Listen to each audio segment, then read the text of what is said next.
Bon voilà, je suis calé, j'ai allumé la lumière, tout est prêt, les lunettes, parce que maintenant j'y vois plus rien, mais dans cet épisode de mes bricolos, on va parler de Nike, parce que là ils se sont pas croisés les bras les mecs, ils étaient pas en train de jouer du domino ou beurrer les sandwichs, les mecs ils nous ont éclatés en un an. Elliott Hill est devenu le CEO, le PDG donc de Nike. Il a pris les manettes de Nike en disant écoutez les gars, là l'autre, le John Danaro, en dehors d'avoir un nom de je sais pas, d'oiseau migrateur. Il a fait que de la sale tambouille depuis qu'il a pris la direction de Nike en 2020.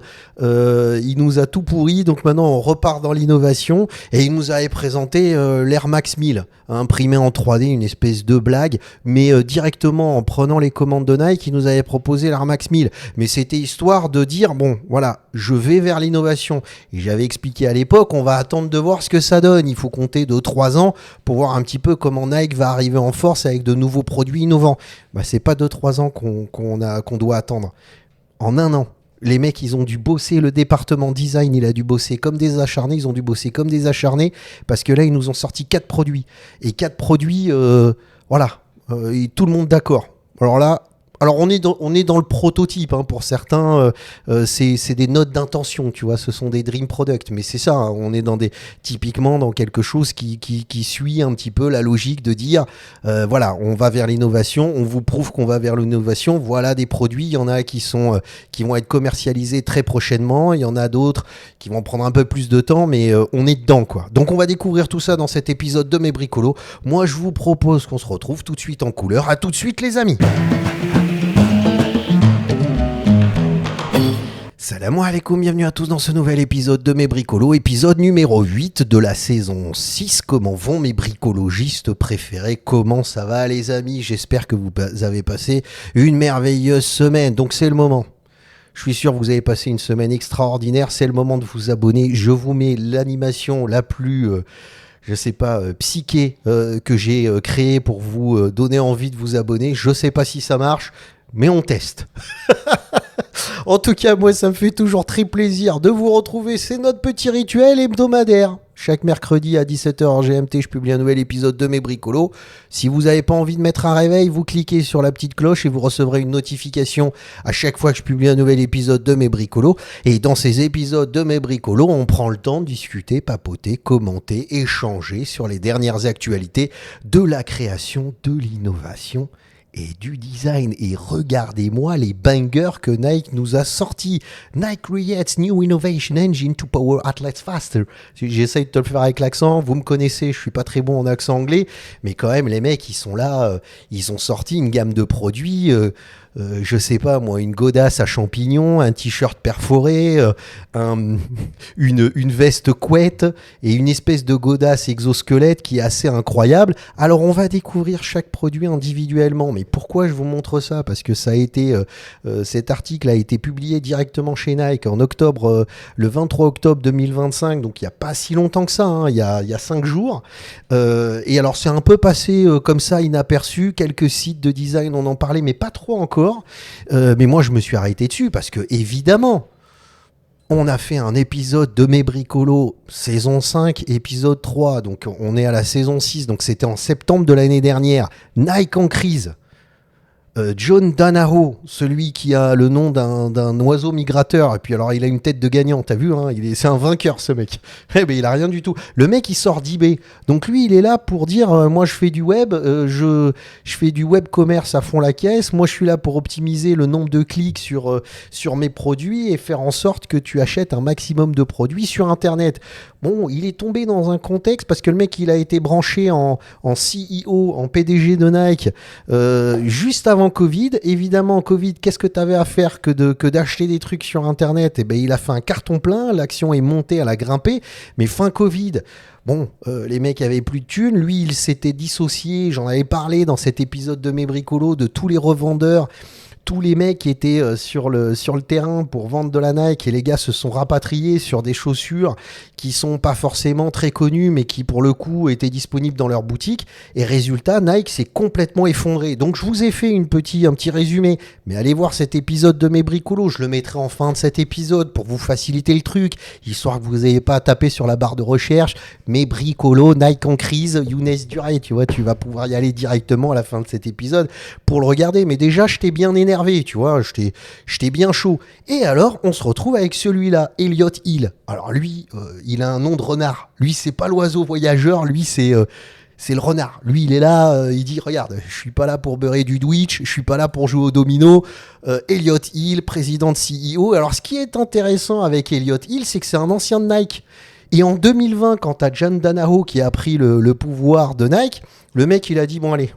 Il a pris son carton, tu sais, comme aux États-Unis. Nous, on n'a pas ça dans nos pays, mais le mec, il a pris son carton, il a rangé ses affaires.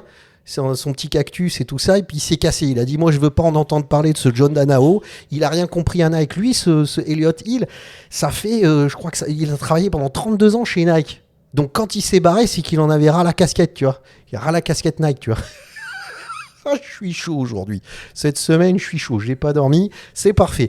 Donc, il ras la casquette, il s'est dit, je me casse. Et en fait, ce qui s'est passé, c'est que le board, les mecs du board, là, je sais pas comment on dit, mais ils devaient être là en panique aquatique après l'effondrement de l'action à cause des choix stratégiques de John Donahoe. Ils ont appelé Elliot Hill. Elliot Hill, il a dit d'accord. Mais alors à ce moment-là, c'est à ma façon. Tu vois ? Si je reviens, je fais du truc bien comme il faut. Et il est revenu, épisode 11 de la saison 5. Donc t'as vu, ça fait pas longtemps. Hein. Je parle de Nike en crise, c'était l'épisode 3. 7 épisodes, 8 épisodes après, boum. Nike Air Max Bullshit. Alors là, j'ai expliqué, parce que j'expliquais que c'était une bonne intention, c'était sympa, l'objet était bien dessiné, mais en termes de design produit, design industriel et bon, fashion design dans le sens où on est quand même sur une paire de baskets, cette chaussure, elle veut absolument rien dire. En plus, ils avaient externalisé l'impression 3D parce qu'ils n'avaient pas la technologie en interne. Donc je disais clairement, ça annonce le fait que, bah voilà, ils sont là pour aller vers l'innovation, mais cette chaussure, elle raconte n'importe quoi, tu vois, c'est pas de l'innovation techniquement. Encore une fois, je le mettrai à la fin de cet épisode. Comme ça vous facilitera le taf. Vous aurez juste à cliquer pour regarder cet épisode. Je vous conseille de le regarder dans l'ordre. Comme ça, vous suivrez. C'est ça, parce que ces épisodes de mes bricolos ont valeur d'archive, finalement. Donc après, ça te permet de voir ce que je racontais à l'époque. Et justement, c'est ce que je disais à l'époque. Je disais, non, mais là, le temps qu'ils innovent, c'est pas demain la veille. Eh ben, les mecs, ils ont speedé. Ils ont speedé. Et alors, ils sont pas allés avec le dos de la louche, les types. Parce qu'ils ont sorti. Alors, déjà, ce t-shirt, il te paraît banal, le mec. Alors, ils ont essayé de symboliser ça par des ventilos. Mais en fait, les mecs, ils ont analysé dans les différents sports la façon dont le vent se circule autour de ton corps. Parce que, évidemment, vous le savez, si tu fais du sport avec un t-shirt en coton, tu vas suer dans le coton, il va faire éponge, il va absorber la sueur, et puis après, c'est pas pour autant que tu vas refroidir, hein, parce que la sueur, elle est là pour, d'une certaine façon, lors de son évaporation, permettre au corps de se rafraîchir, mais quand tu te retrouves avec un t-shirt en coton imbibé de flotte, ben en fait, tu te rafraîchis pas du tout, bien au contraire. Donc, la question, c'est comment évacuer la sueur le plus rapidement possible en l'évaporant le plus rapidement possible. Et les mecs, c'est là où ils ont été très forts. Parce qu'en fait, ils ont étudié tous les sports et ils se sont rendus compte que avec les différents sports, on pouvait travailler la circulation, le flux d'air. Donc on est vraiment sur le flux d'air autour du corps pour faire en sorte de créer des perforations qui vont faire que, par exemple, si tu fais du running, l'air va rentrer à l'intérieur du t-shirt, va circuler le long de ton torse, enfin, tu vois, et puis après va s'évacuer par l'extérieur.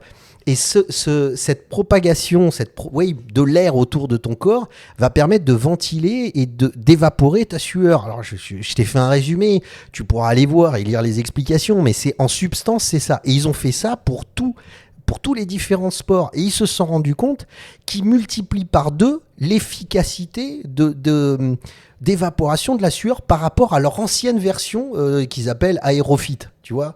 C'est-à-dire, Aerofit, c'était le principe, donc c'était l'ancienne génération Aerofit, qui est ce principe de ventilation par des t-shirts perforés. Bon, c'est pas nouveau, mais eux, la façon dont ils le mettent en place permet d'orienter les flux, et ils ont gagné 2 fois plus. Alors, je sais pas comment ils le calculent, hein. mais 2 fois plus d'efficacité dans la ventilation du corps humain, tout en gardant bien évidemment un textile sur la peau. Donc c'est pas mal. Déjà, tu te dis, il y a un gros travail de perforation, de calcul de mécanique des fluides, donc de enfin, tu vois, quand je parle de mécanique des fluides, c'est-à-dire de diffusion de l'air autour du corps selon les différentes activités, parce que quand tu cours, effectivement, tu as un flux d'air, mais quand tu fais du basket, quand tu fais du fitness, c'est différent, t'es plutôt statique, donc l'évacuation se fait par la partie supérieure de ton corps. Donc les mecs, ils ont vraiment bossé, un peu comme le football et tout ça. Les mecs, ils ont vraiment bossé. Et c'est intéressant de voir. Donc on est sur du design produit ou dans lequel il y a un travail d'innovation. L'innovation est située sur une technologie de perforation du textile, mais il y a quand même une réflexion de fond, à la fois esthétique bien sûr, mais surtout tu vois, de gestion des flux d'air, et je trouve ça super intéressant. Moi, déjà, rien que ce produit-là, j'ai dit, oh, dis donc, c'est pas mal, les mecs, ils ont bien travaillé. Puis après, on arrive dans un produit qui peut paraître anecdotique, mais qui est loin d'être débile. En même temps, ça joue sur la bulle d'air, hein, ils sont connus pour ça, Nike. Ben, ça, en fait, c'est que tu te retrouves... Je te le fais simple. Le meilleur isolant, c'est l'air. C'est pour ça que quand tu fais un peu d'architecture, la meilleure façon d'isoler le froid extérieur du bâtiment, enfin des volumes intérieurs, c'est de créer un espace d'air entre les deux pour pas qu'il y ait du contact entre les surfaces qui sont en contact avec le froid et les surfaces qui sont en contact avec leur chaud. Et s'il y a de l'air entre les deux, ben ça va éviter cette espèce de pont thermique, si tu veux, c'est-à-dire qu'il va tout d'un coup faire transférer le froid vers l'intérieur de la pièce. Donc les ruptures de pont thermique, c'est vraiment l'idée de casser cette liaison en créant de l'air.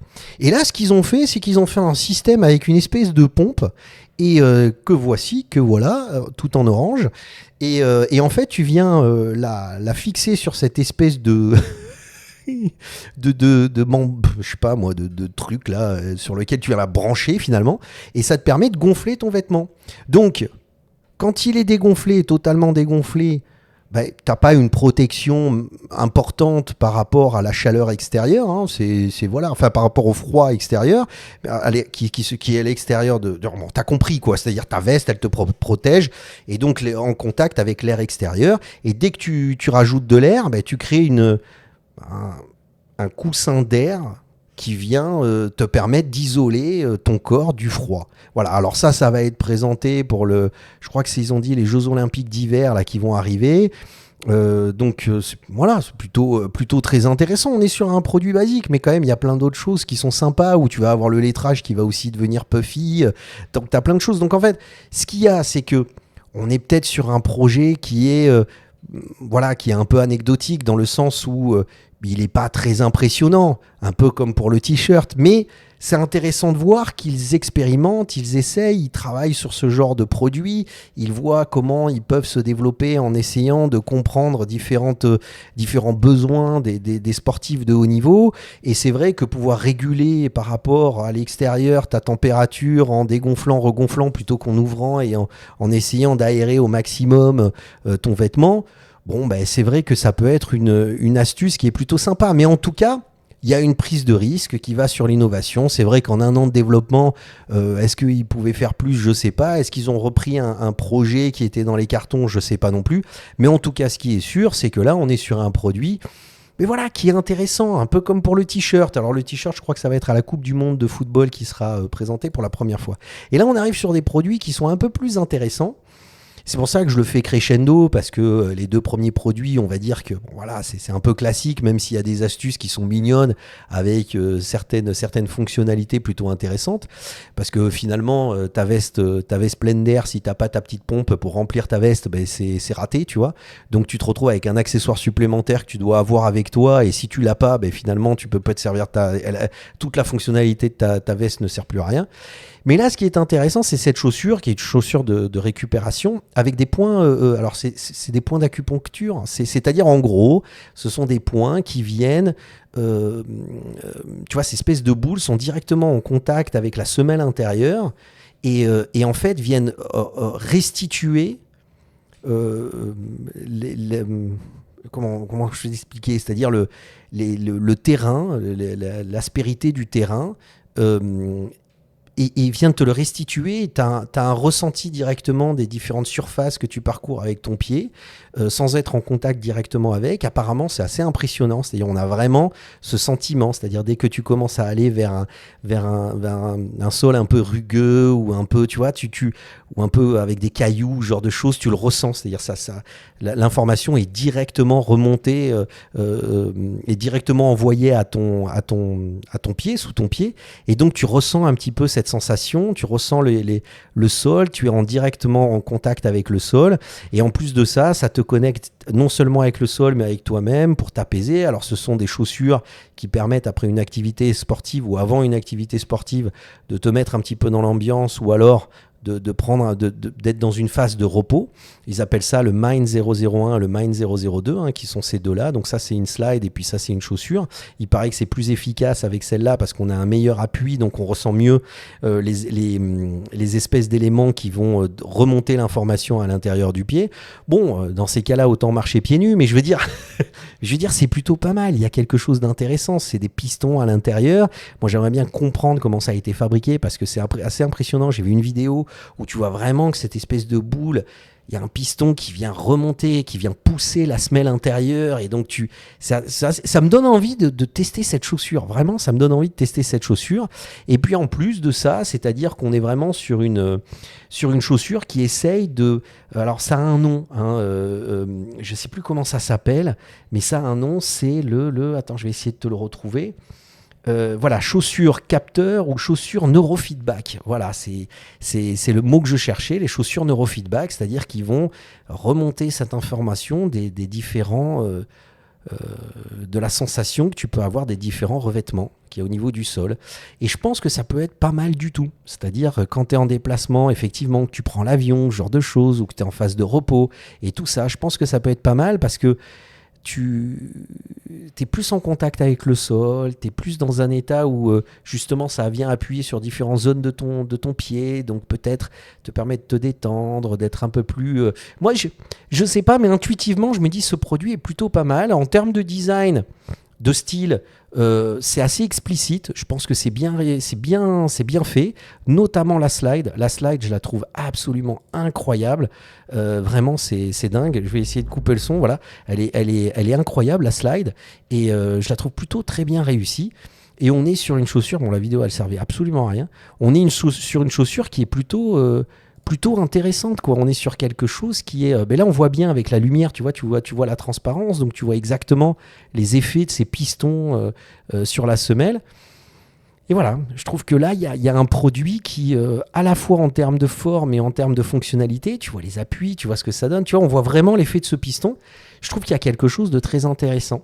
Et vraiment, là, je pense que les mecs, ils sont allés dans un brainstorm en disant, tiens, on pourrait faire ça, le vêtement, le t-shirt ventilé, la veste doudoune qu'on peut régler avec différents volumes d'air pour avoir différentes isolations avec l'extérieur, la chaussure qui vient appuyer sous ton pied et donner la sensation des revêtements du sol, en fait, sur lequel tu te déplaces.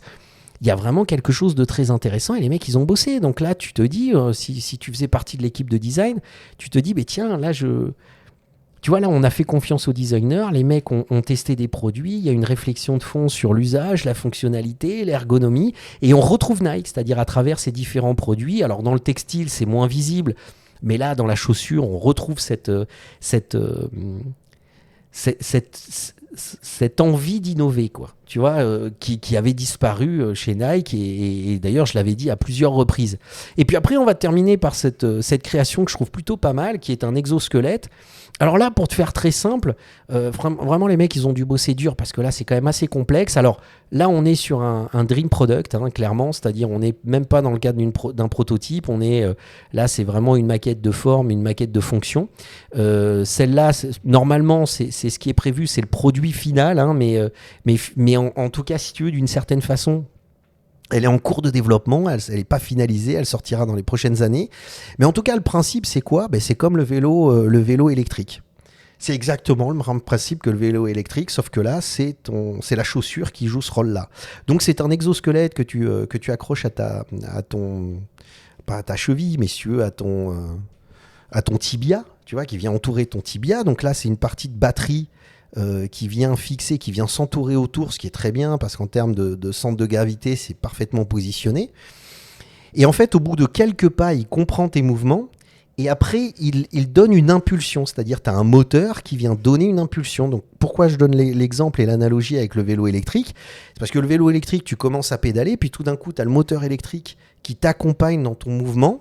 Et il ne vient pas accélérer trop ou il ne vient pas créer un effort supplémentaire. Il s'adapte à ton rythme et à la façon dont tu pédales pour t'accompagner et t'aider et rendre plus facile cette action de pédaler sur ton vélo. Tu vois ? Et donc, il te donne une impulsion supplémentaire, ce qui fait que toi, tu continues à pédaler, tu vois, mais en même temps, tu fais moins d'efforts et s'il y a une montée, le moteur va s'actionner un peu plus pour toujours, dans la même dynamique, garder une vitesse à peu près identique suivant la façon dont tu pédales, le rythme, tu vois. Vous savez ce que c'est ? Ben là, c'est la même chose, mais au niveau de la chaussure. C'est-à-dire, tu vas commencer à marcher, puis tout d'un coup, cet exosquelette va donner une impulsion au moment où tu lèves le talon. Tu vois ? Ça va donner une impulsion, ce qui fait qu'en fait, apparemment, ça rajoute 20% de force. Donc toi, tu fais plus que 80%. C'est-à-dire qu'en gros, tu marches naturellement, et puis tout d'un coup, la marche va devenir beaucoup plus facile, beaucoup plus simple, beaucoup plus légère. Un peu comme si, voilà, tout d'un coup, tu avais quelque chose qui t'accompagnait et cette marche devenait de plus en plus légère. Et c'est vraiment très intéressant parce que, au-delà du fait que si par exemple demain, tu te balades, alors je ne sais pas à quel point se balader avec un exosquelette comme ça, ça va pas être bizarre, ça c'est sûr. Mais par exemple, si demain, tu as une marche à faire importante, tu voyages et tu as envie de te faire une grande balade et tu as envie de faire une promenade et justement tu doutes de ta condition physique, bah, tu peux mettre ce matos avec toi et puis commencer à marcher. Et donc comme ça va t'accompagner, ça va te rendre ton déplacement plus facile. Voilà, tout d'un coup, tu vas pouvoir profiter beaucoup plus, moins t'épuiser. Je pense notamment aux seniors qui, justement, ont besoin d'avoir un soutien, qui sont souvent vite fatigués, ils veulent aller faire leurs petites courses, se déplacer facilement. Voilà. Et puis, ça va te permettre d'éviter de prendre la voiture pour des petits déplacements parce que tu vas dire, je vais être accompagné, exactement comme le fait le vélo électrique. Hein ? C'est exactement la même chose. Et là, c'est un produit que je trouve très, très intéressant. Complexe, certainement très cher, mais en termes de logique d'innovation, on est sur un principe d'exosquelette qui a du sens. Les scénarios d'usage, on les comprend, on voit dans quelle dynamique ça peut être intéressant. Bon, on est sur une chaussure qui est quand même assez...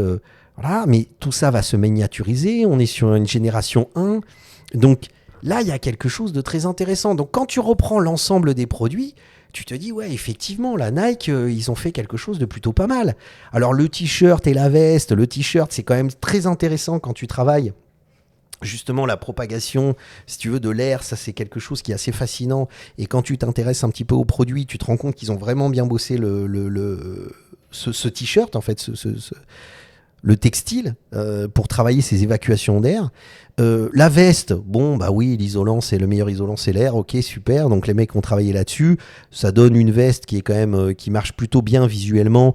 Et c'est vrai que quand les champions olympiques vont se balader pour les prochains Jeux olympiques d'hiver avec cette veste, ben, c'est pas mal en termes de branding, tu vois, d'identité de marque et de positionnement.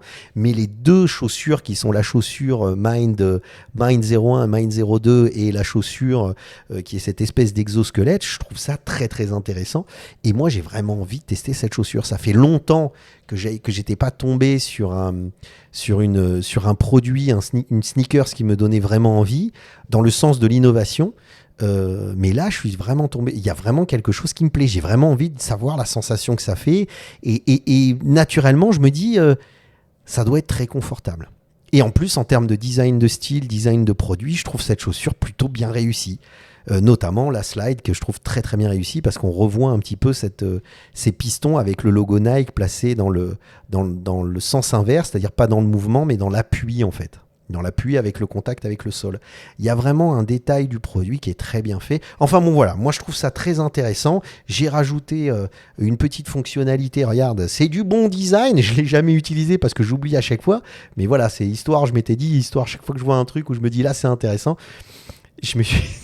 mettre cette petite animation. C'est du bon design. Donc là, maintenant, c'est le moment de se retrouver dans les commentaires. Qu'est-ce que vous en pensez de tous ces produits? Est-ce que Elliott Hill, le nouveau PDG de Nike, a réussi à vous convaincre sur cette stratégie de l'innovation? Est-ce que justement ça va titiller le consommateur un peu comme moi qui est friand de ce genre de choses et qui ont vraiment envie de voir ce que ça donne? Moi, depuis la Foam Runner de Yeezy, j'étais pas tombé sur une slide qui me donnait autant envie d'y mettre le pied. Tu vois ce que je veux dire? Tout le reste, je trouvais ça, ouais, ok, la Air Max 1000, super. Tu vois, mais là, pour le coup, c'est cet objet que j'attendais. C'est pas la Air Max 1000. Il me l'aurait montré là il y a un an. Alors bien sûr, il faut la développer, mais il m'aurait montré cette chaussure il y a un an. J'aurais été comme un ouf, tu vois. Enfin bon, voilà. Donc moi, je vous propose qu'on se retrouve dans les commentaires. Dites-moi ce que vous en pensez. Je vais vous laisser avec les 2 épisodes sur Nike dont je vous ai parlé. La Air Max 1000, justement, que je vais vous mettre là. Et puis Nike en crise, que je vous mets de l'autre côté. Comme ça vous permet de continuer à regarder ces épisodes de mes bricolos. Et moi, je vous propose qu'on se retrouve la semaine prochaine pour un nouvel épisode de mes bricolos. Pslama à tous. Bye!